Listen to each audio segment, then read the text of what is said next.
Kan? Sibuk nak ambil tahu. Orang tu kena tangkap khaluat ke, orang ni kena tangkap basah ke, orang tu kena tangkap kering ke. Tuan-tuan, ini tak ada kepentingan untuk kita ambil tahu. Sebab tu kadang-kadang kita pun heran juga. Kan media Malaysia ni, dia tak beri privacy. Dia tak berikan privacy untuk dosa-dosa yang bersifat peribadi ni supaya ditutup. Bukan saya nak sokong sangat. Benda tu salah. Benda tu tak betul pada sudut agama. Tetapi tak perlulah kita nak jadikan benda tu sebagai satu tajuk utama negara. Kerana benda tu sangat bersifat peribadi. Kita nasihatkan mereka supaya beristighfar dan bertaubat. Tapi kita jangan lebih-lebih.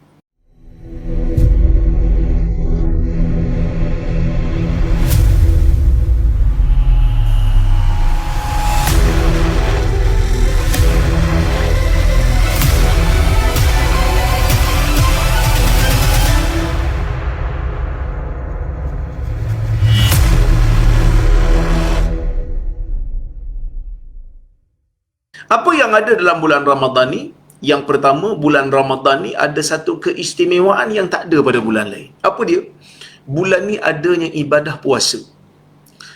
Allah Subhanahu Wa Ta'ala pilih bulan ni, bulan yang orang Islam, selagi mana dia mukallaf, selagi mana dia baligh, selagi mana dia berakal dan tidak sakit, berkemampuan untuk berpuasa, selagi mana dia bukan musafir, maka dia kena berpuasa di bulan Ramadan.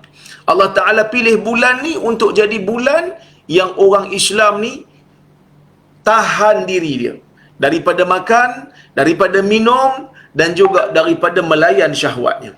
Maka Nabi SAW pernah meriwayatkan daripada Allah Azza wa Jalla sebuah hadis qudsi. Kata Nabi SAW, qala Allah Azza wa Jalla, Allah Azza wa Jalla berfirman, kullu amal ibni Adam lahu illa siyam fa innahu li wa ana ajzi bih. Setiap daripada amalan anak Adam ini adalah untuk dirinya kecuali puasa. Kerana puasa itu untuk aku dan akulah yang akan memberi ganjaran kepada orang yang berpuasa. Dalam riwayat yang lain disebut as-siyamu junnah. Puasa itu adalah junnah. Puasa itu adalah perisai. Fa in kana yaumu siyami ahadikum in sabahu ahadun aw qatalahu fa in kana yaumu siyami ahadikum fala yarfath wala yaskhab fa in sabahu ahadun aw qatalahu falyaqul inni mru'un saim ila akhiril hadis lah. Maksudnya puasa itu perisai. Perisai daripada apa? Perisai daripada dosa, perisai daripada maksiyah, perisai daripada penyakit. Banyak sangat makan, bulan ni Tuhan kata kena kurangkan makan. Dan apabila salah seorang daripada kamu berpuasa, maka janganlah dia itu menyebutkan perkataan yang kotor dan jangan pula dia meninggikan suara bertengkar. Kalau ada orang ajak dia bergaduh, kalau ada orang ajak dia bertengkar, maka sebut kepada dia, inni mru'un saim, aku seorang yang berpuasa. Hadirin mukminin rahmati Allah Subhanahu Wa Ta'ala sekalian, perkara yang perlu kita laksanakan di dalam bulan puasa ini adalah puasa dengan ikhlas kepada Allah. Kerana Allah Ta'ala sebut dalam hadis ni, fa innahu li wa ana ajzi bih. Puasa ni untuk aku dan akulah yang akan memberikan ganjaran kepada orang yang berpuasa. Puasa ni untuk Tuhan. Jadi bila kita puasa untuk Tuhan, maksudnya kita kena jadikan puasa itu adalah puasa yang terbaik. Kata Ibn Rajab Al-Hambali, kata Al-Imam Nawawi rahimahullah, kenapa Tuhan kata puasa ni untuk dia? Kerana puasa ni mana ada kita buat apa-apa. Kalau salat tu ada perbuatan yang kita perlu laksanakan. Ada qiyamnya, ada rukuknya, ada sujudnya, ada bacaan-bacaannya. Tapi puasa kita mana ada buat apa-apa. Kita tahan diri je daripada makan, tahan diri daripada minum, tahan diri daripada syahwat, maka kita dikira sebagai sudah pun berpuasa dengan niat bermula daripada terbit fajar sehingga terbenam matahari. Cuma dalam hadis ni Allah Subhanahu Wa Ta'ala berpesan pada kita, apabila salah seorang daripada kamu tu berpuasa, la yarfath wala yaskhab. Jangan dia mengucapkan perkataan yang kotor, jangan dia ucapkan perkataan yang boleh membawa kepada pertengkaran yang tidak ada faedah padanya. Ini benda yang penting. Kerana bila kita berpuasa, Allah Subhanahu wa taala bukan suruh jaga perut untuk tak makan, untuk tak minum, suruh jaga syahwat supaya tidak bersama melakukan hubungan dengan isteri, tetapi dalam masa yang sama Tuhan mahu kita menjaga seluruh anggota badan kita. Maka sebab itu di dalam hadis Nabi SAW menyebutkan puasa ini kerana keimanan dan kerana mengharapkan pahala. Itu puasa orang yang beriman. Man sama Ramadana imanan wa ihtisaba ghufira lahu ma taqaddama min dhanbi. Hadis riwayat Bukhari. Sesiapa yang berpuasa kerana keimanan dia kepada Allah, kerana dia mengharapkan pahala daripada Allah Azza wa Jalla, maka dia akan dapat pengampunan dosa-dosanya yang telah lalu. Dan orang yang berpuasa bukan hanya sekadar tahan makan je, bukan hanya sekadar tahan minum je, bukan hanya sekadar tahan hubungan dengan isteri saja. Dia kena jaga lidahnya, dia kena jaga matanya, dia kena jaga telinganya, dia kena jaga anggotanya. Maka sebab itu di hujung hadis tu sebut apa?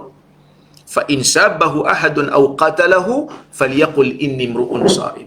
Kalau ada orang ajak dia bertengkar, ajak dia bergaduh, ajak dia bermusuh-musuhan, maka sebut pada orang yang ajak tu, inni mru'un sha'im. Aku seorang yang berpuasa, aku tak boleh layan benda-benda ni kerana aku sedang berpuasa. Hadirin mukminin rahmati Allah sekalian. Dalam hadis yang lain, Nabi SAW menyebutkan, man lam yada' qawla zur wal amala bihi falaysa lillahi hajatun fi ayyada'a ta'amahu wa syarabah. Atau kama qala, dalam hadis yang sahih Nabi SAW menyebutkan, sesiapa yang berpuasa tetapi dalam masa yang sama dia tidak boleh meninggalkan perkataan dosa dia, dia tak boleh meninggalkan perbuatan dosa dia, maka tidak ada sebab untuk Allah Azza wa Jalla terima puasa dia, walaupun dia telah meninggalkan makan dan minumnya. Dalam riwayat yang lain disebut, rubba sa'imin laisa bisiyamihi illal ju' wal 'atash. Ramai orang yang berpuasa tetapi puasa mereka hanyalah lapar dan dahaga semata-mata, bukan puasa yang menimbulkan sifat ketakwaan. Kita perlu berhati-hati bila masuk bulan puasa, bila masuk bulan Ramadan, kita kena kawal diri. Jangan terlibat dengan benda-benda yang tak ada kaitan dengan ilmu. Jangan terlibat dalam sembang-sembang yang tak ada manfaat padanya, yang bukan membawa kita ke syurga. Jangan terlibat dengan proses bawang membawang ni. Kan? Sibuk nak ambil tahu. Orang tu kena tangkap khaluat ke, orang ni kena tangkap basah ke, orang tu kena tangkap kering ke. Tuan-tuan, ini tak ada kepentingan untuk kita ambil tahu. Sebab tu kadang-kadang kita pun heran juga. Kan media Malaysia ni, dia tak beri privacy. Dia tak berikan privacy untuk dosa-dosa yang bersifat peribadi ni supaya ditutup. Bukan saya nak sokong sangat. Benda tu salah, benda tu tak betul pada sudut agama. Tetapi tak perlulah kita nak jadikan benda tu sebagai satu tajuk utama negara. Kerana benda tu sangat bersifat peribadi. Kita nasihatkan mereka supaya beristighfar dan bertaubat. Tapi kita jangan lebih-lebih. Ya, kadang-kadang kita ni bila masuk bab rumah tangga orang, kita punya komen tu seolah-olah macam kita bini kedua orang tu. Seolah-olah macam kita ni adik-beradik keluarga kepada pasangan yang sedang berpolemik tu. Ini benda-benda yang tak sepatutnya kita masuk. Maka Nabi SAW pesan dah, la yarfas. Jangan dia menyebutkan perkataan yang kotor. Jangan terlibat dengan benda-benda ni. Bila kita tak terlibat, kita akan selamat.